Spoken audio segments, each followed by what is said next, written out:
Future brides, your prayers have been answered. I have 70 sections all about different topics regarding the wedding planning process. What do you think about when you hear the phrase wedding planning?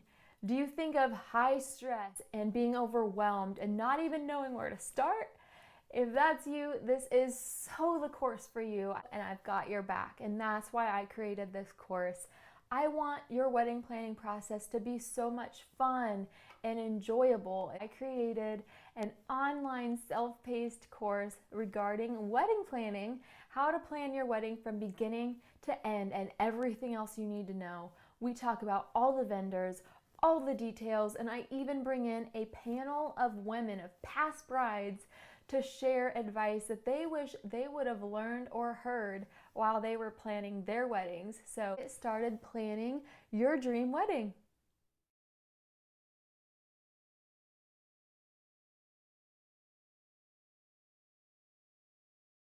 So I know you can hardly wait to get started. I know that feeling.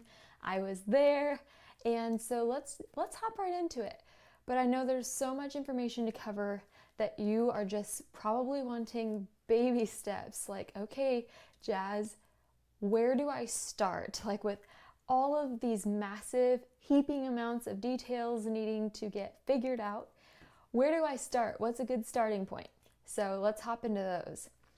So the very first thing you want to do after you celebrate for a little bit is to have some conversations. You may need to have some harder conversations as well.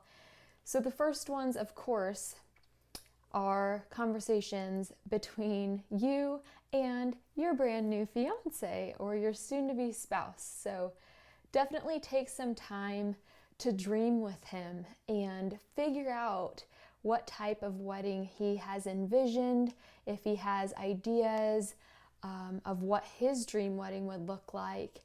Ask him what he's thinking about budget-wise, like if you guys can cover it yourself, if you are going to be asking your parents to get involved financially, how big of a wedding party he wants. Just basically ask him basic questions. And there are so many references and graphics throughout this course of questions to stimulate conversation between you and your fiance. But for now, just start with having a conversation that's guided by certain questions, but just opening up that conversation about anything and everything wedding related. Just pick his brain, see what he answers like, and if you guys seem to be on the same page with things. So obviously, a next important conversation that would be very important is with your parents. So with your parents and with his parents. This is crucial because obviously they may be helping you financially, which is why this conversation is so important.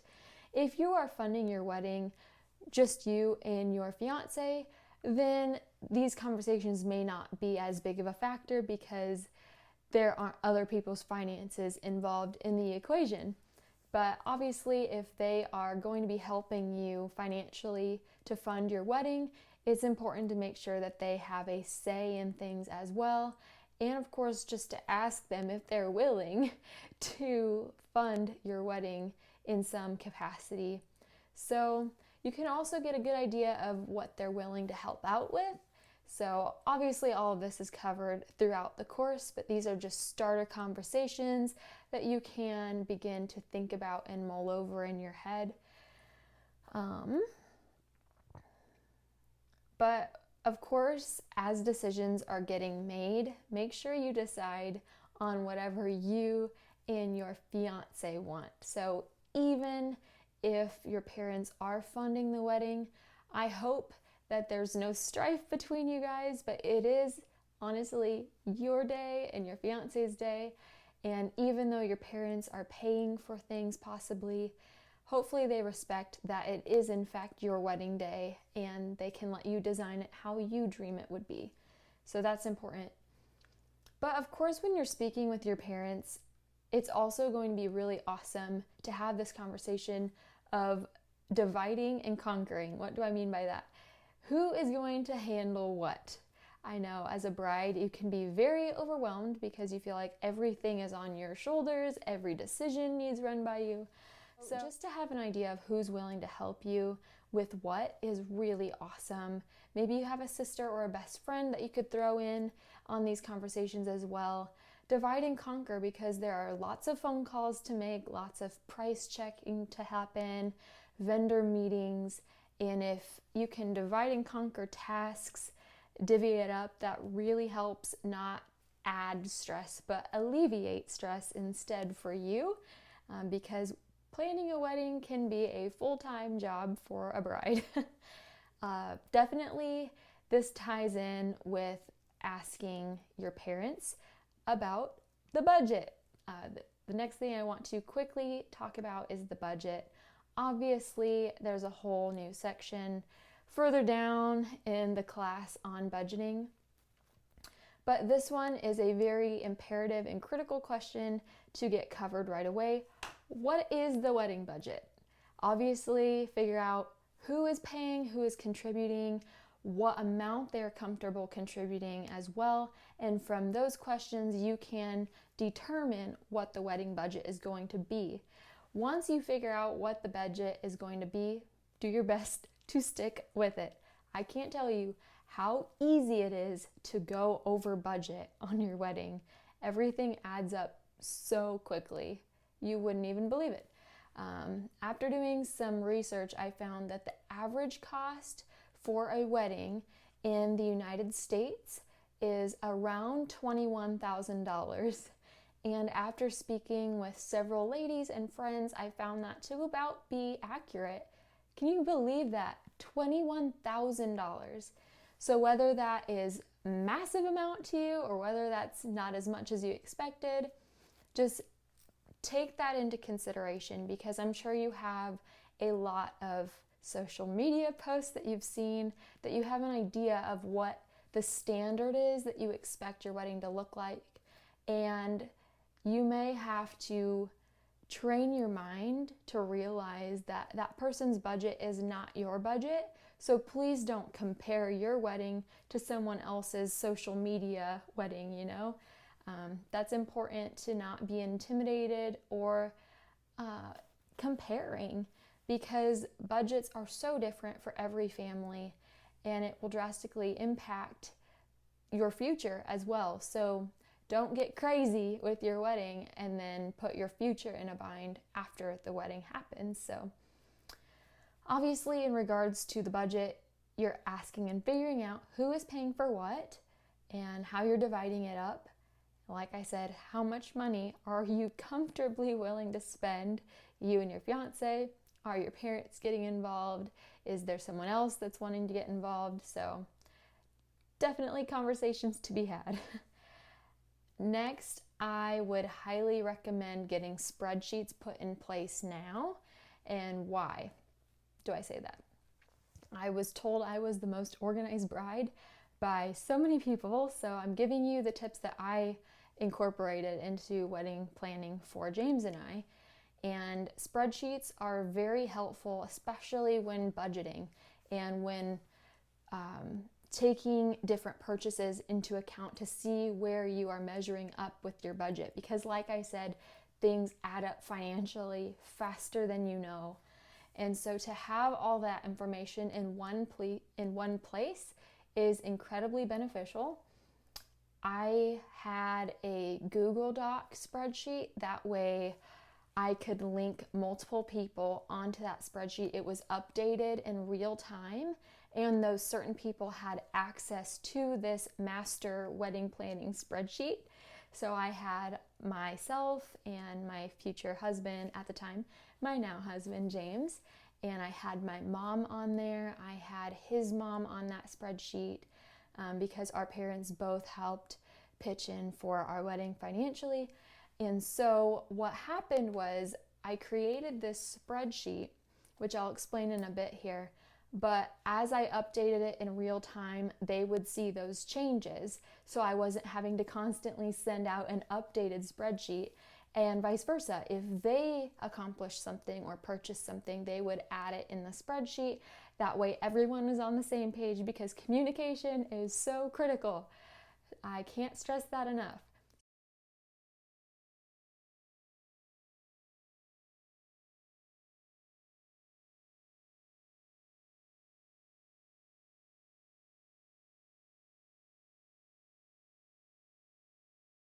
It's nothing fancy. I'm not like some technology whiz, but I wanted to create a system and have it in place before I started doing anything in regards to the wedding. That way all of the information is in one place. That was so beneficial, because if you have notes in your head or ideas in your head, or you have a list of things you've already bought, those other people cannot read your mind. And so you don't want people making those same purchases, and also vice versa. If they have purchased things, you do not want to waste your time purchasing things, the same things. So it's awesome to be on the same page, and it's just wonderful and organized. It's so organized. If you're like me, I run on sticky notes a lot also, and to have everything in one spreadsheet was so much better than having sticky notes spread out throughout my whole house at the time, you know?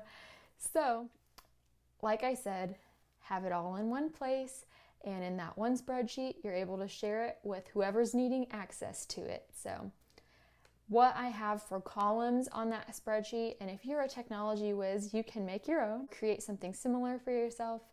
So, in the first column, I had the item or the task. So the item needing purchased or the task needing to be done.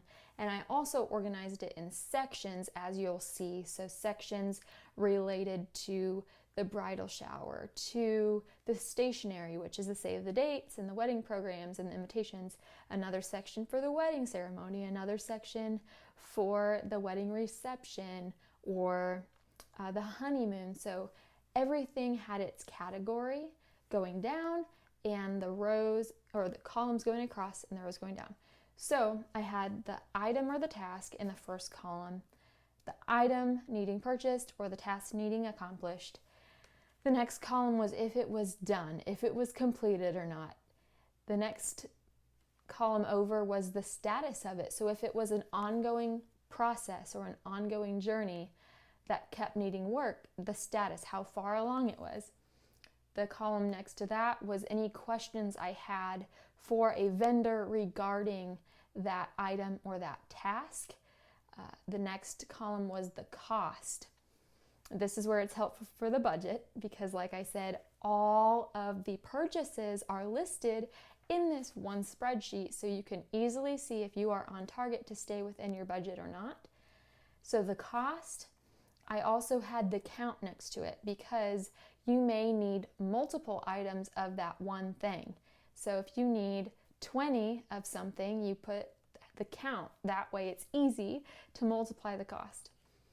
I also had a column for if it's paid or not, and the column next to that was who it was paid by. That way it's a wonderful reference point if you need to go back and ask that person about that contract or about that purchase. Next to that was a column for the vendor company name, and then the column next to that was the vendor contact name, because within every vendor company there are many contacts that you may be talking with. So it's important to have a first name as a reference point. That way, if you need help on a certain task, your mom or your future in-law, future mother-in-law can look at the contact name, so you're all on the same page and can easily reach that person. Then of course next to that would be the vendor's phone number, the vendor's email address, and then I had an additional column for the order number, because with so much technology, it is very easy to purchase things online, as you have a massive amount of options for everything. So an order number is great in case you are needing to track something and see when it will arrive. And then the final column was any notes that I needed to make that didn't fall in one of those categories. So I want you to start getting in the habit of recording everything in that one place, that one location. It will save you being like, did I do that already? How much money did I spend on that? Was that person contacted? Did I schedule that? It's just so much nicer. And you will get your own system put in place as well, but this is just what worked for me. And then the last thing in regards to the budget is a suggestion that I highly recommend is turning your old clothing or clutter in your home into cash. I cannot tell you how wonderful this is for a couple reasons, but of course, like I said, the wedding will get much more expensive than you predicted it would. So if you can start going through your closet or purging your house, you will be very thankful as you're able to pay for things for the wedding in cash.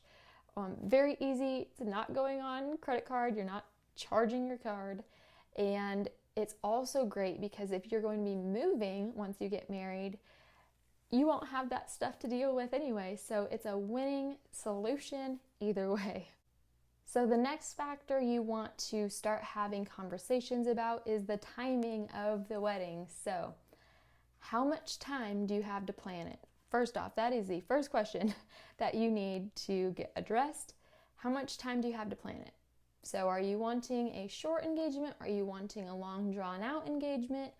Because this deciding factor of when you decide your wedding is going to affect literally the rest of your wedding planning. So whether you're going to have to rush and cram things in or if you can take your leisurely time. So how much time do you have to plan it? What is practical for you if you are super busy and going through school or financially strapped? Like, these are all the things you need to take into consideration. Obviously, like, I recommend having a shorter engagement if you can.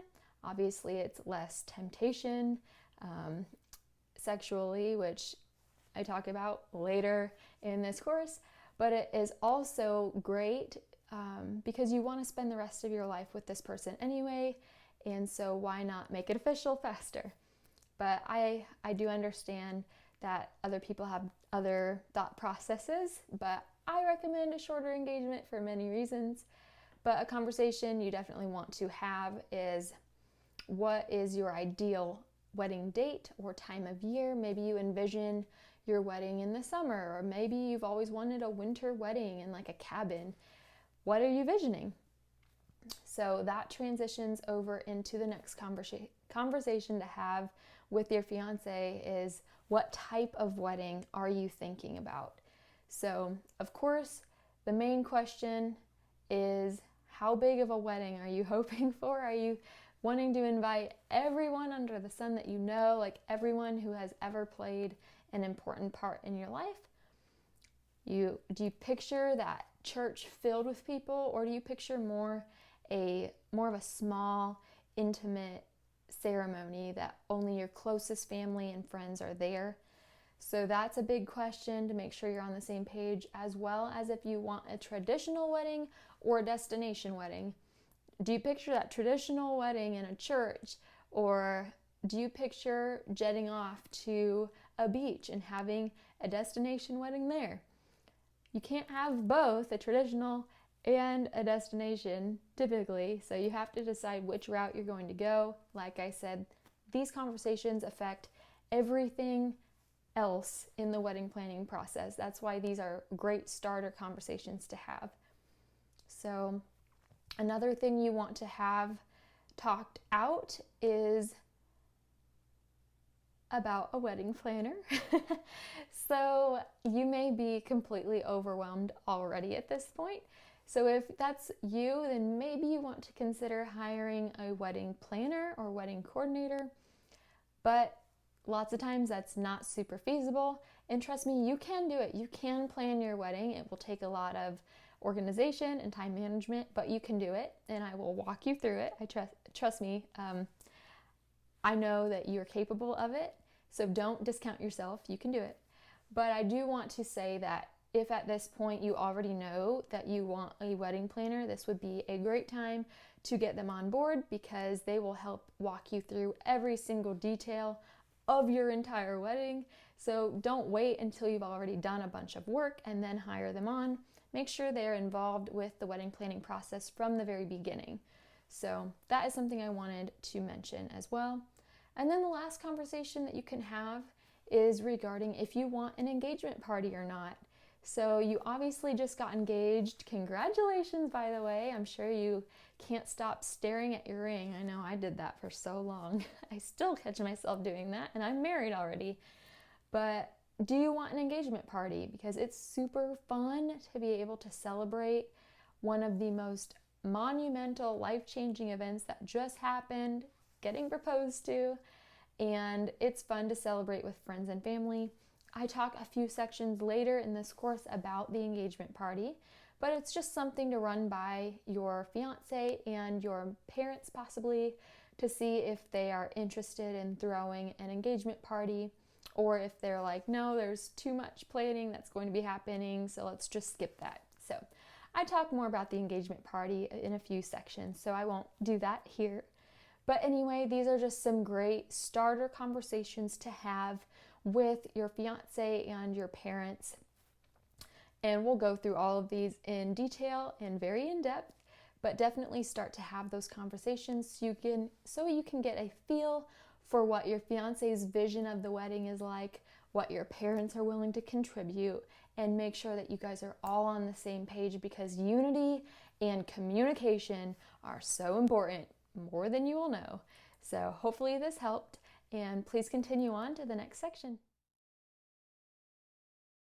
Beyond that, y'all, we don't just do life and relationship videos. We have our bonus Fridays where we put up life and relationship videos. We feel led to do a Friday video. But also, if you go to jamesandjazz.com, click on that videos tab, it'll scroll you down to 3 different sections of videos that we film. We do spiritual videos on Monday, where we've done topical stuff. Right now, we're actually doing Bible study with all the book of James. Now we're in the book of John. Then we'll go into another book, and so on and so forth as we feel led. So I think you'll really enjoy some of the spiritual videos that we have, and it'll help you to grow spiritually. We want to help you to grow mentally, spiritually, and physically. And relationally. Which leads me to the second topic, is physically fit videos. And we're trying to help you to get in shape, to work out. If you're planning for a wedding, you still got to get those workouts in. That'll help you to have more energy and just feel better about yourself. So whatever you're doing in life, it's so important to do your body a favor and work out. And I know that a lot of people don't have a lot of time. Maybe you don't want to drive to the gym. Well, we've done a lot of stuff right here at the house, in our studio here. We've done workouts with dumbbells, workouts with resistance bands, cardio in place. We've done a little bit of kettlebell stuff. So we're showing you how you can work out at home with the equipment that you have. They are full-length workouts, so you work out with us. And then there's also instructional videos where we show you the exercises quickly. You can take notes and do it on your own time. But I think that these videos will bless you. And then on our final section, our final tab when you click on videos is that life and relationships. As I said already, that is our bonus Friday videos where we talk about what's going on in our life, which the wedding was going on in our lives, and that also relates to relationship stuff. So life and relationships is a great tab as well. We have our how we met video in that section, and a lot of other different stuff. We have our wedding, we have our proposal, bachelorette party, all that different stuff. So you guys can learn a little bit about us and what we've done in life. And beyond that, when you're on our homepage, just if you scroll to the top of the bottom, you're going to see our social media links. Instagram, Twitter, Facebook, be sure to follow and like, and YouTube, subscribe to our YouTube. And when you scroll to the bottom of the page, you're going to see our subscribe to our email list. Encourage you to do that so you can see when new courses come out, because I think she's thinking about working on new courses. Yes. And you can also, on the bottom of that homepage, you can book us to come and speak at speaking engagement. We look at chapels at Christian schools, and maybe you want us to come and put on a workout somewhere, or speak at a Christian retreat, whatever it may be, or a conference. Yeah, we would love to do that. So just send us the details in the book us section. And anything I'm missing, my love? Yeah, if you would like to partner with us, we would appreciate all of your prayer for our ministry. And then you can also partner with us financially if you feel led, no obligation. But on our website, jamesandjazz.com, there's a tab up at the top that says donate, and it instructs you on how you can donate via PayPal, Patreon, or Venmo. So thank you. Every little bit helps. And yeah, we love you guys, and we hope that this video encourages you to plan the wedding of your dreams stress-free to your dream man. And it's going to be great. Enjoy. All right, Love you take her guys. easy, y'all.